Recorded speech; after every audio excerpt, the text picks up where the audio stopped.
Bienvenidas, bienvenidos a una ponencia más de este primer congreso online, Vivir sin dolor, donde ya sabéis que estamos reuniendo a 12 expertas y expertos en la materia que se han acercado a este mundo del dolor desde diversos prismas y perspectivas.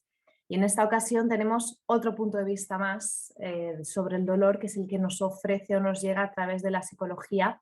Y vamos a conocer algunas de las herramientas más nuevas y más eficaces para ayudar a personas que sufren dolor persistente, y para ello nos acompaña Mercedes Zaragoza Simón. Hola, Mercedes. Hola.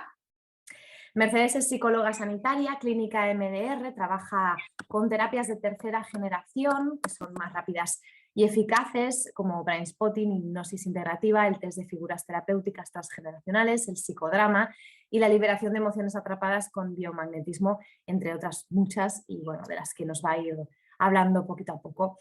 Queremos conocer un poquito más sobre estas herramientas y estas técnicas y enfocarlas, como dice el título de esta ponencia, a esos casos de ansiedad, depresión y desesperanza ante el dolor crónico que por desgracia son muy comunes.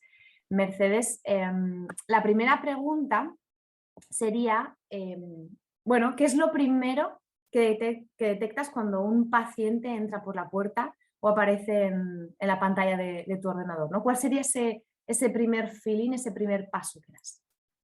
Bueno, lo primero que os quería enseñar, hola a todos, es una imagen. Me vais a permitir que compartamos pantalla. A ver, vamos a ver. Compartir. Ahora os voy a mostrar. Quería compartir con vosotros esta reflexión, que no basta con estar en el lugar adecuado en el momento justo. Además, hay que ser la persona adecuada en el lugar adecuado en el momento justo. En fin, esto era para deciros que espero ser la persona adecuada en el momento justo de vuestras vidas para poderos abrir una ventana de esperanza hacia la sanación, la minimización o la convivencia con el dolor. ¿Qué es lo que yo veo cuando aparece un... Voy a dejar de compartir. Cuando aparece un paciente en mi consulta? Pues me fijo en que no solamente es un cuerpo, una persona que se sienta allí, sino que hay varios cuerpos. Observo el cuerpo energético de la persona, cómo viene a nivel energético esa persona. Voy a observar el cuerpo mental, cómo piensa, cómo fluyen sus pensamientos, en qué se enfoca. Y voy a observar también cómo están sus emociones y finalmente cómo se manifiesta todos estos cuerpos en su cuerpo físico. Eso es en lo que yo me fijo. Porque al final en este congreso sí que es verdad que hemos estado hablando mucho más de ese dolor que afecta más al cuerpo físico y quizá también al emocional, pero lo cierto es que puede haber dolor en todos nuestros cuerpos, ¿no?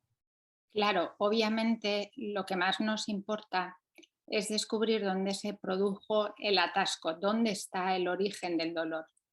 Porque lo que nosotros no hemos resuelto a nivel energético, primero las cosas se manifiestan en el cuerpo energético. Y esto vamos a hablar luego un poco más tarde sobre la energía, la vibración, la frecuencia a la que cada uno vibramos y cómo eso va repercutiendo después. Entonces, lo que nosotros no hemos sido capaces de resolver a nivel cuerpo energético va a pasar a cuerpo mental. Si nosotros mentalmente no hemos sido con nuestro raciocinio y nuestra capacidad de integrar eso, no lo hemos podido asimilar, va a pasar al cuerpo emocional. Y si emocionalmente tampoco somos capaces de resolverlo y superar o elevarnos en frecuencia vibratoria, se va a producir un atasco y se va a manifestar en una enfermedad, en un dolor crónico. Empezará siempre siendo algo agudo. El dolor siempre da señales de forma aguda. Si no le hacemos caso, empieza a cronificarse y se solidifica y se consolida. Entonces, tenemos que ver dónde se produjo el atasco, en qué nivel. A veces hay atascos en varios niveles, entonces tenemos que trabajar con distintas técnicas y ajustarnos a lo que la persona, con lo que la persona va a fluir mucho más para ayudarla mejor. Ujú. Ahora entramos un poco a hablar de todo lo que nos estás contando, ¿no? De esos distintos cuerpos, de qué es esto de la vibración, ¿no? O de la frecuencia a la que vibramos en el universo. Pero antes me gustaría preguntarte cómo llega una persona a caer en una situación de ansiedad, depresión y desesperanza, que, como decimos, por desgracia es algo muy común, muy Ujú. sencillo de que pase. Bueno, en el fondo las personas pueden llegar desde, o sea, bien puede ser por una situación muy traumática puntual, puede ser por situaciones quizá no tan traumáticas que se han ido incorporando en su día a día. Es decir, una situación estresante, por ejemplo, un bullying, un niño en el colegio o un mobbing en el trabajo, que esto puede ser también bastante habitual, o situaciones de mala relación con la pareja. Es algo que se va incorporando como algo normal en la normalidad de nuestros días, pero que no es normal. Somete al cuerpo, a cada uno de nuestros cuerpos a un nivel de estrés tan brutal que el cuerpo no lo puede asimilar. Luego veremos dentro de un ratito lo que se llama la ventana de tolerancia, para que podáis entender qué es lo que un cuerpo es capaz, un cuerpo, un sistema nervioso, un cerebro y la energía de una persona es capaz de tolerar y que no. Y entonces, obviamente, llega un momento en que se produce un quiebre en alguno de los niveles. Y ahí es donde tenemos que intervenir. Hay personas que no escuchan las señales que va dando el cuerpo. Cuando digo el cuerpo, cualquiera de los cuerpos, no las escuchan. Entonces, ¿qué es lo que sucede? Que el dolor grita más. El dolor grita cuando algo a alguien tú no le prestas atención, se vuelve mucho más insistente y más persistente y más agudo. Entonces ese es el asunto. Tenemos que hablar con el dolor, entender el dolor, porque el dolor no está ahí por casualidad, el dolor está ahí para darnos un mensaje, es el síntoma. Y entonces, de la mano del dolor podemos hacer un viaje retrospectivo en nuestra vida para entender qué es lo que tenemos que cambiar, qué es lo que tenemos que solucionar. Y quizá eso que tenemos que cambiar o que solucionar está a nivel relacional, está a nivel nutricional, es a nivel emocional, es a nivel intrapsíquico, es a nivel mental, cómo pensamos, en qué tipo de pensamientos rumiamos a veces. Y puede estar en muchos niveles, o a nivel energético, cuánto tiempo dedicamos a meditar, cuánto tiempo dedicamos a respirar, a hacer una respiración consciente. Hay muchas cosas que tenemos que ver y ese viaje, ese camino que hacemos con el paciente es único en cada caso. No hay un modelo prototípico que podemos generalizar a cualquier tipo de paciente. Cada persona es un mundo. Entonces, la labor del terapeuta en este caso es acompañar al paciente para que transite del modo más fácil posible hasta llegar a sanar el dolor. Porque hay personas que son más auditivas, hay personas que son más táctiles, hay personas que son más de hablar. Tenemos que hacer el recorrido con un diseño específico para cada persona. Ujú. Exista un cuadro de dolor persistente o no, como estamos diciendo, ansiedad, depresión, desesperanza, apatía son patologías, dolencias muy comunes hoy en día, quizá incluso diría que incrementadas por todo lo que hemos vivido después de esta situación de pandemia y todo esto, ¿no? Y he ido a buscar unos datos y por ejemplo, el Ministerio de Sanidad dice que en España 1 de cada 10 adultos y 1 de cada 100 niños o niñas tienen problemas de salud mental, ¿no? Que en prácticamente todos los casos las mujeres son el doble que los hombres. Las mujeres sufren más depresión, sufren más ansiedad que los hombres. Esto es un tema que ha salido de forma recurrente en algunas ponencias. Las mujeres también son las que más sufren el dolor físico. ¿Por qué crees que pasa esto? Yo creo que es muy típico en las mujeres estar al servicio, ¿no? Estar al servicio del marido, de los hijos, al servicio de sus amigas, al servicio, estar siempre al servicio. Cuando alguien se vuelca mucho en estar al servicio de los demás, muchas veces es a costa de estar pendientes de sí mismas, ¿no? Es el olvido de sí mismas. Entonces ese estar al servicio hace que, porque también las mujeres somos bastante empáticas, hace que nos conectemos muchísimo con el sufrimiento ajeno, con la problemática ajena y que nos volquemos en hacerle la vida fácil al otro y olvidándonos de hacernos la vida fácil a nosotras mismas. Entonces, como además las mujeres, esto se ha visto en imágenes, tienen el hemisferio derecho, utilizamos más el hemisferio derecho, que es el de las emociones.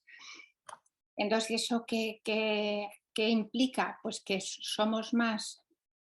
tenemos más capacidad de conectar y sufrimos más lo que pasa a nuestro alrededor que los hombres, porque los hombres son mucho más de acción, son quizá más esto es una generalización, ojo, que no me gusta nada generalizar, pero por dar una explicación, porque luego hay de todo en hombres y mujeres, pero los hombres tienen una gran ventaja y es que pasan a la acción rápidamente. Hay un problema, te doy una solución. Pero las mujeres somos como mucho más analíticas de las emociones, nos gusta entenderlo, nos gusta escuchar, nos gusta apoyar y nos volcamos tanto que a veces nos olvidamos de nosotras mismas. Entonces, cuando una mujer llega a sesión es que ya está rota, por así decirlo, es que ya ha agotado un montón de cartuchos y no se ha dado cuenta del precio que ha ido pagando por el camino. Entonces, claro, aparecen con fibromialgia, aparecen con... O sea, digamos que una mujer tarda mucho más en pedir ayuda que un hombre. Un hombre pide, cuando los hombres se enferman, rápidamente se ponen manos a la obra, o sea, es como que tienen menos tolerancia al dolor. Una mujer, no sé si es porque hormonalmente con la menstruación, los partos y demás, es como que tenemos un umbral de tolerancia al dolor mucho más elevado. Entonces nos cuesta mucho más pedir ayuda, es como que nosotras podemos, nosotras lo hacemos, tiramos de aquí, tiramos de allá y claro, cuando llegamos al límite podemos llegar a estar mucho peor. Mientras que los hombres quizá piden ayuda antes. Cuando estamos hablando de lo físico, ¿eh? Estamos aquí hablando del dolor físico crónico ya en el cuerpo físico. Yo creo que es por eso. ¿También hay diferencias entre sexos en esta ventana de tolerancia de la que hablabas? ¿O depende mucho? Vamos a enseñar, si te parece, la ventana de tolerancia. Vale. Vamos a enseñar la ventana de tolerancia, que es un concepto muy interesante para entender muchas cosas con respecto a cómo manejamos el dolor. ¿Se ve? Uy, que se me ha puesto otra delante, espera. ¿Se ve la ventana de tolerancia? Se ve, sí. Bueno, vemos aquí que la ventana de tolerancia tiene dos líneas horizontales gruesas y entonces dice, en la terapia que permanece en el centro demasiado segura no tendrá acceso al trastorno alterado de la alerta ni a una consiguiente regulación. Bueno, os voy a explicar un poco más allá de lo que pone aquí en la diapositiva. Cuando nosotros estamos dentro de nuestra ventana de tolerancia, es decir, entre las dos líneas gruesas que aparecen en la figura, todo lo que está sucediendo en nuestro día a día se va integrando en nuestro cerebro. ¿Qué pasa si nosotros nos vemos sometidos a un episodio traumático, un accidente, no sé, una noticia inesperada, un embargo, una mudanza, un divorcio? cualquier cosa que se os ocurra, o incluso pues no sé, que te han dado un diagnóstico grave, ¿no? O un diagnóstico inesperado. Esas situaciones nos van a sacar de la ventana de tolerancia en general por la parte de arriba. Mientras nosotros estamos fuera de la ventana de tolerancia por la parte superior, nuestro sistema nervioso autónomo es el que está a cargo de la situación. Y todo lo que esté sucediendo mientras estamos fuera de la ventana de tolerancia, hiperactivados, muy estresados, no se está integrando. En nuestro cerebro lo que está pasando es que la información se está fragmentando y esa situación, cada vez que la recordemos y contactemos con ella, se va a volver perturbadora e intrusiva. Entonces, ¿qué es lo que suele pasar? Cuando nosotros estamos mucho tiempo hiperactivados, fuera de la ventana de tolerancia por arriba, como no hay sistema nervioso que resista eso, podemos salirnos de la ventana de tolerancia por abajo hipoactivándonos. Entonces, arriba sería ansiedad, fuera de la ventana de tolerancia abajo sería depresión, que es cuando se conecta el sistema nervioso parasimpático y no tenemos fuerzas ni para levantarnos de la cama.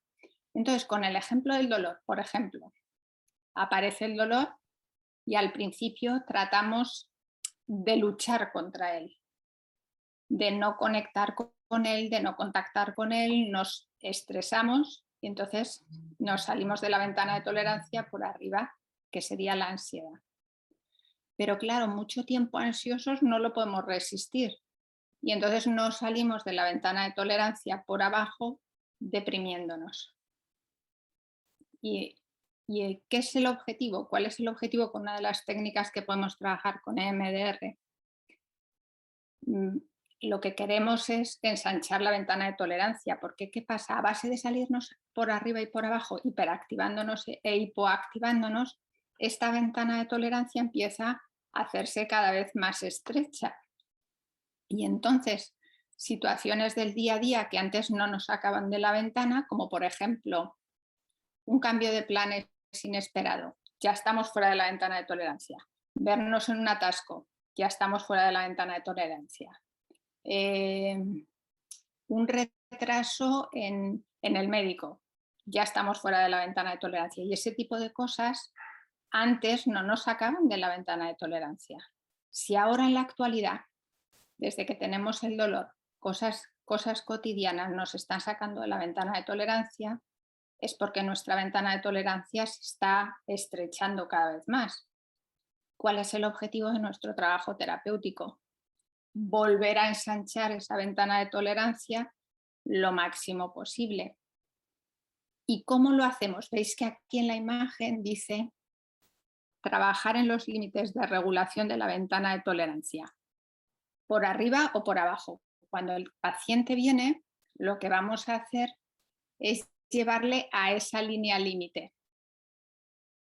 Y ahí es donde vamos a hacer el trabajo. Si el paciente está ansioso, le vamos a llevar al límite de la ventana y ahí es donde vamos a hacer la integración, en la parte superior. Si el paciente está deprimido, le vamos a llevar al límite inferior y ahí es donde vamos a hacer el trabajo. ¿Qué es lo que sucede cuando trabajamos con la técnica EMDR? Lo que vamos a hacer es convertir esos recuerdos traumáticos vinculados al dolor, pues cuando me dieron el diagnóstico, cuando tuve que estar yendo a esta serie de tratamientos que me resultaban súper perturbadores, cuando mi familia no lo entendía, en fin, todos estos episodios que tiene que vivenciar la gente con dolor, los vamos a procesar y vamos a convertir esos recuerdos que son traumáticos en recuerdos autobiográficos. ¿Cómo lo hacemos? Los recuerdos traumáticos o del dolor están almacenados en una red neuronal y lo que vamos a hacer es crear nuevas conexiones neuronales con redes adaptativas. Cuando hemos conseguido conectar completamente esos recuerdos traumáticos con redes adaptativas, el dolor o la situación deja de perturbarnos, es cero la perturbación. Y al conseguir eso, después de conseguir eso, lo que hacemos es vincular esos recuerdos a una creencia positiva sobre nosotros mismos. Es decir, allí donde pensábamos, no tengo el control, esto me supera, ahora vamos a creer, lo puedo manejar, puedo vivir con esto, mi vida puede ser saludable, en fin, lo que queramos creer. Y esa creencia positiva se va a convertir en un recurso que tu cerebro va a generalizar a situaciones actuales. Y a base de hacer eso, procesar, recurso, vamos ensanchando la ventana de tolerancia. Mercedes, brevemente, ¿podrías definirnos en qué consiste esta técnica MDR?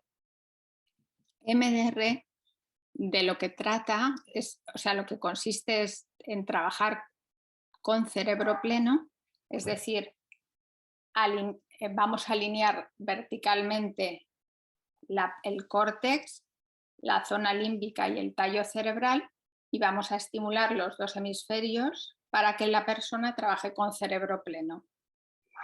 Entonces, la estimulación se puede hacer de tres modos, con movimientos oculares. Los movimientos oculares solo los vamos a utilizar si la persona no tiene epilepsia, porque si hay epilepsia no podemos utilizar movimientos oculares, fijaríamos la mirada y haríamos tapping. Entonces tenemos tres formas de conectar los hemisferios, con movimientos oculares, con tapping, que puede ser que se lo administre el terapeuta al paciente si está en presencial, o que la persona se lo autoadministre así o dándose toques en los muslos, o con un aparato de sonido, con unos auriculares que emiten un sonido alterno. Entonces, la técnica de lo que trata es de trabajar, integrar episodios traumáticos de la persona, integrarlos, desensibilizarlos e instalar recursos en nuevas redes, o sea, creando nuevas conexiones y redes neuronales utilizando cerebro pleno. Vale. En eso consistiría. Fenomenal. Gracias. Mercedes, antes has nombrado por encima este concepto que quizá para alguna gente puede sonar desconocido, que es la frecuencia vibracional del universo. Cuéntanos qué relación tiene con los cuerpos energéticos y con el dolor que podemos sentir en esos cuerpos. Sí, para esto os quería enseñar una diapositiva muy interesante. Vamos a minimizar esto, a ver si conseguimos. A ver. Espera. Vamos a minimizar esto. Vamos a ir aquí. A ver si consigo enseñaros esto muy interesante. ¿Se ve? Sí. Voy a hacerlo grande. A ver. Bueno, veis que este es el mapa de conciencia del doctor David. Esto es para explicaros, David Hawkins, esto es para explicaros que nosotros vibramos, o sea, todo tiene una vibración. Las plantas tienen una vibración, cualquier objeto en la Tierra tiene una vibración, la Tierra misma tiene una vibración. Y esto viene a colación de lo que os he dicho antes, de que nosotros tenemos un cuerpo energético. De hecho, nuestros pensamientos son energía eléctrica, se miden con electroencefalogramas, y nuestras emociones son energía magnética, ¿vale? Y si nosotros alineamos pensamiento y emoción, generamos un campo electromagnético alrededor nuestro con forma de toroide. Y quería enseñaros esto para que veáis que, por ejemplo, la vergüenza es la emoción que vibra más bajo. Después va la culpa, la vergüenza veis que vibra a 20, la culpa vibra a 30, apatía a 50, sufrimiento a 75, temor 100, deseo 125, ira 150, orgullo 175, coraje 200. Y aquí tenemos la línea de corte. ¿Qué quería explicaros yo con esto? El 85% de la población vibra en frecuencias inferiores a 200, que son frecuencias que nos quitan fuerza. Entonces, ¿qué hacemos cuando tenemos un dolor? Primero, ahí están estas emociones. Aparece el temor, que vibra a 100, aparece el sufrimiento, que vibra a 75, aparece la culpa pensando qué habré hecho yo para merecer esto, que vibra a 30, que he hecho mal, en qué me he equivocado, en qué me he descuidado, será mi culpa. Pues todas estas frecuencias vibratorias no nos ayudan en nada. Necesitamos, obviamente, elevar la frecuencia vibratoria para que el dolor no siga adelante y no se instaure.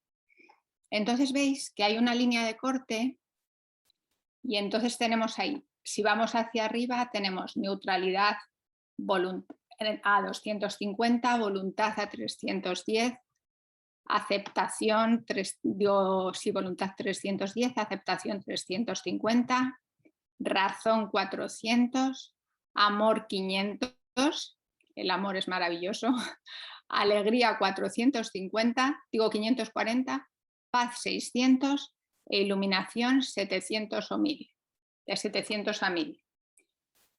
Por eso ahora todo el mundo empieza a tomar conciencia de lo importante que es meditar, de lo importante que es respirar, hacer una respiración consciente. Con una respiración consciente empezamos a elevar la frecuencia vibratoria, con algo tan sencillo como respirar. Por ejemplo, hacer una respiración en 4 tiempos, todo por la nariz, inhalación y exhalación, es inhalo en 4, retengo en 4, exhalo en 4 y mantengo el vacío en 4.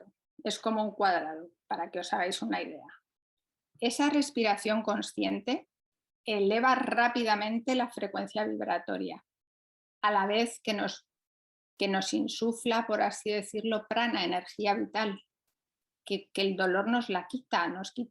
El dolor, como nos causa sufrimiento, que vibra a 75, nos quita un montón de energía. Y nosotros necesitamos energía vital.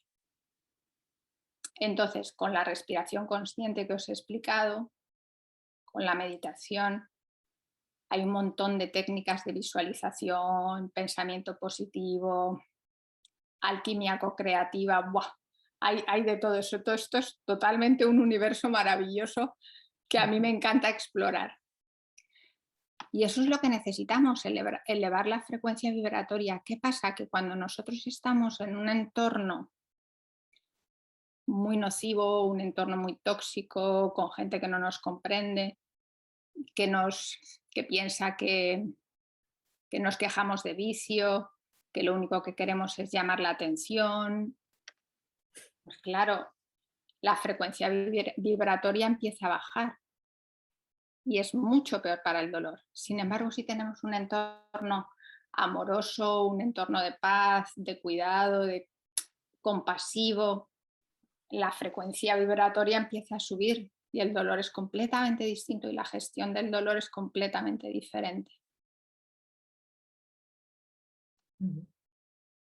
Mercedes, nos hablabas antes de que una de las claves para superar el dolor es llegar a descubrir qué mensaje tiene para nosotras ese dolor, ¿no? ¿Para qué siento dolor? ¿Cómo llegamos a eso? ¿Qué técnicas? ¿Cómo nos podrías ayudar? Bueno, hay un montón. Quiero también explicar que a veces hay que darle mucha importancia a lo transgeneracional. Si te das cuenta, hay familias donde se repiten cierto tipo de enfermedades de manera repetitiva de generación en generación. Hay veces que salta una generación, pero vuelve a la siguiente generación.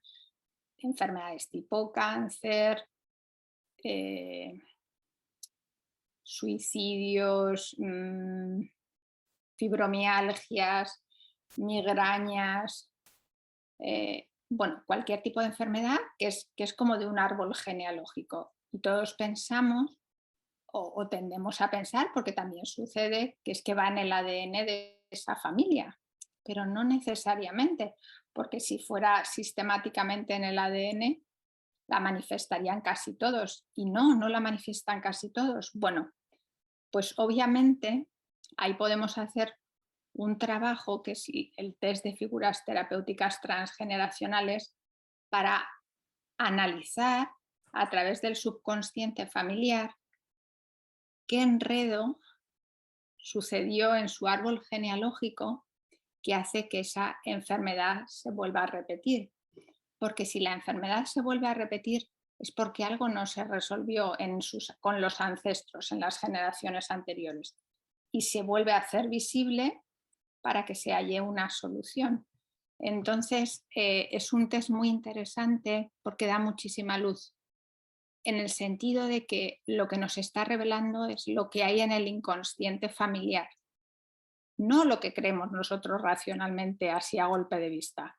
No, no, no. O sea, cuando haces el test, se ven mensajes súper sorprendentes que la persona se queda impactada diciendo, no me había dado cuenta de esto. Ahora entiendo qué me está queriendo decir.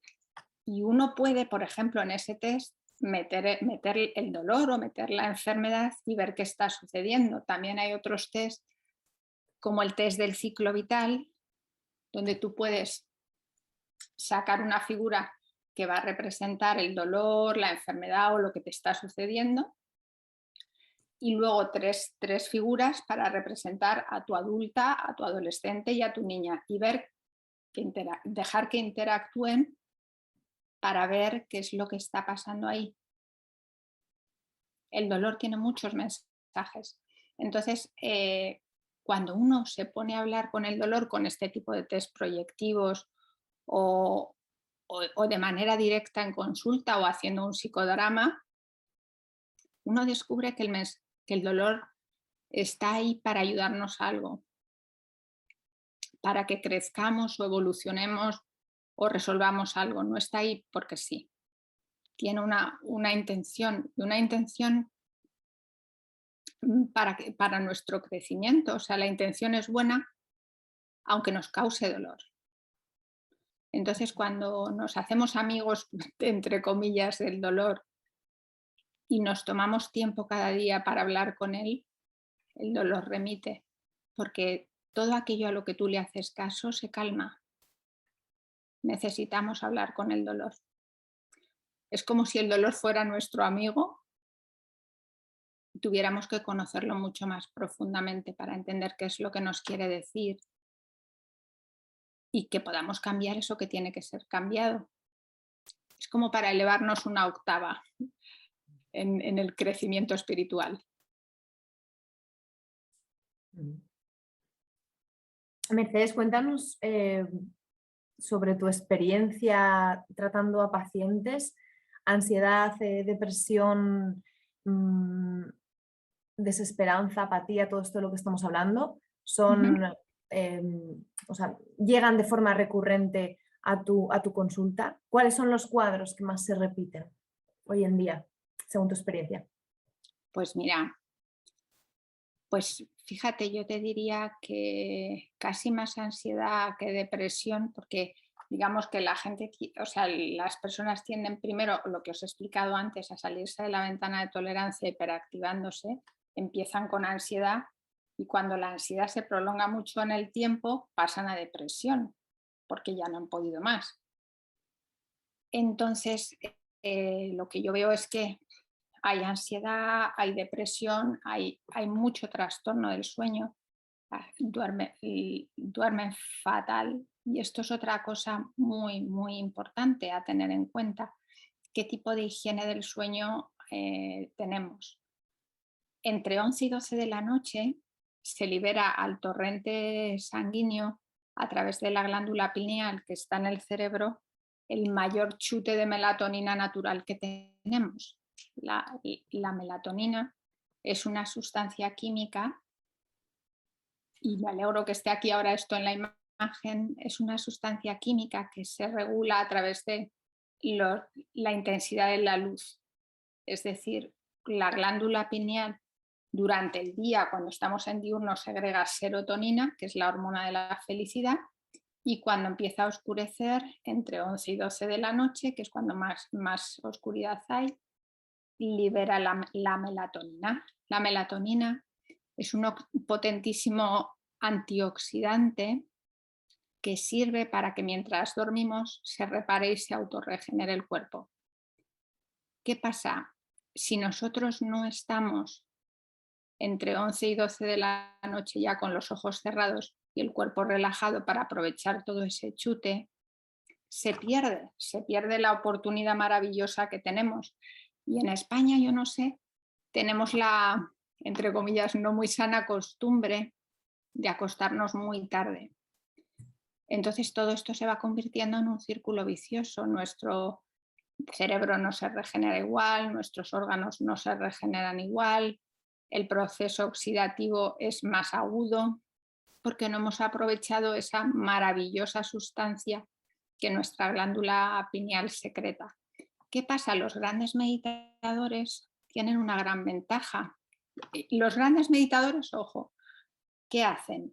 Están en la cama pronto, aprovechan ese chute de melatonina y igual se despiertan a las 5 de la mañana a meditar. Pero ya han aprovechado el chute, ya han hecho su regeneración. Y en las meditaciones, hay muchas meditaciones para estimular la glándula pineal. Puedes hacer una meditación antes de irte a dormir para secretar más chute de melatonina y a base de meditar la glándula pineal, tiene forma de piña, es una glandulita muy pequeñita con forma de piña que tiene un movimiento piezoeléctrico que se llama, empieza a mejorar su funcionamiento y los grandes meditadores llegan a la iluminación. Fijaros aquí en la imagen, la iluminación está entre 700 y 1000. Esto sí que es un éxtasis total. Vamos, os aseguro que si estás en iluminación no te duele nada. Entonces, bueno, volviendo a tu pregunta, hay mucha ansiedad primero. Cuando ya están mucho tiempo en ansiedad pasan a depresión. En ambos casos hay problemas del sueño, muy mala calidad de sueño, problemas de conciliación, despertares intermedios que luego no pueden volver a conciliar el sueño o despertares muy tempranos. ¿Qué es lo que sucede? Antes, cuando no se había inventado la luz eléctrica, todo el mundo funcionaba con los ritmos circadianos de la luz solar. Entonces, la gente cenaba a las 8, a las 10 estaban en la cama, a las 11 aprovechaban todo el chute y madrugaban mucho y se levantaban con la luz natural. ¿Qué pasa? Desde que tenemos luz eléctrica, ordenadores y pantallas y de todo, pues nos dan la 1, las 2 y la gente no se ha ido a dormir y se han perdido todo el chute de la melatonina, que es fundamental, especialmente si uno tiene dolor. Acostarse muchísimo más pronto y aprovechar ese chute de melatonina que te va a regenerar el cuerpo. Mercedes, muchas gracias por todo lo que nos has contado. Quizá las personas que nos están escuchando tienen dudas o cuestiones que le pueden surgir y que sepan que en nuestra página web maestrosdelcuidarse.com tenemos habilitado un espacio en el que pueden escribir ahí sus dudas, preguntas para Mercedes y para el resto de ponentes y se las haremos llegar. O sea que vaya eso también por delante. Y no me quiero olvidar de que Mercedes también tienes un regalo para todas las personas que adquieran el pase premium y que puedan tener esas 12 ponencias disponibles de por vida para recurrir a ellas siempre que quieran. ¿De qué va tu regalo? Es la técnica del abrazo de la mariposa, que la utilizamos en la terapia EMDR como una herramienta de autorregulación emocional. Eso, que es algo sencillo que uno puede hacer en cualquier momento. Vale, o sea, es un vídeo explicando esa técnica. Exactamente. ¿Qué nos va a aportar esa técnica? Pues nos va a aportar calma, volver a bajar la activación, autorregularnos emocionalmente y bajar la perturbación cuando el dolor sea más agudo para podernos calmar y no meternos en la rueda de que la cosa siga increciendo, poder calmar el sistema nervioso. Muy bien, pues súper válido y súper útil yo creo que para todas nosotras y nosotros. Mercedes Zaragoza Simón, muchas gracias por tu tiempo y tus enseñanzas y todo lo que nos has compartido. Gracias a ti, Sara, y gracias a todos por participar. Gracias por escucharnos, a todas las personas que están ahí detrás, y nos volvemos a encontrar en otra charla. Un abrazo a todos. Chao.